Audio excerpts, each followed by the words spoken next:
IRS will start accepting and processing tax returns for 2025. The agency expects refunds to be larger this year. That's good news.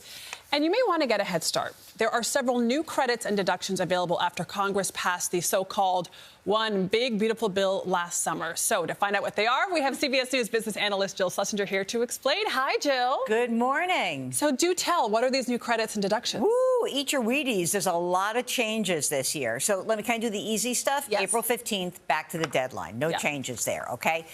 There are a bunch of them. I'm just going to give you 4 of the biggest ones. Okay. If you're over the age of 65, you are a senior, you're getting an enhanced tax deduction. There are also folks who are going to see big changes. Why? Because they receive tip income or overtime income. And those are going to be very advantageous for those filers because there will not be tax on that. And I think that's a big difference. It is limited by the amount of income you earn.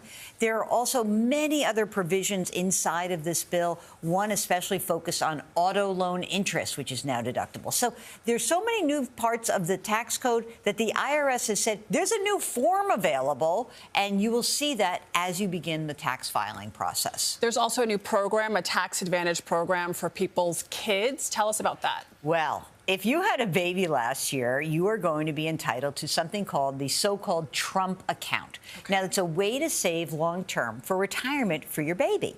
And this is going to be not just in 25, but it'll be 26 and 27. If you have a baby born in this year, the government is going to put $1,000 into an account. Wow. That's incredible. Now, the reason I'm flagging this for tax season is although the program doesn't really start until the summer, you can actually flag it when you file your returns like, hey, I had a baby, I'm going to participate.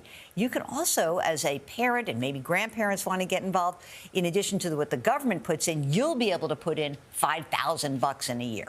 And just think about how that might accrue over the 18 years of your child's life and beyond for their retirement. Although having a baby is actually more expensive than that.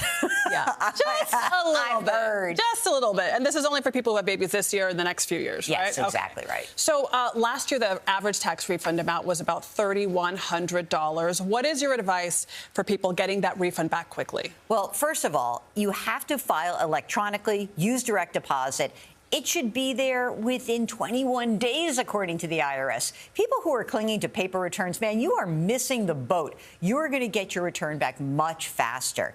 And another note about those refunds, that amount is likely to be higher this year because of the change in the tax code. A lot of people didn't adjust their withholding because the tax bill was passed in July. So these people might find you have a big, fatter tax refund. You know I don't like tax refunds. You've just loaned money to the government and getting 0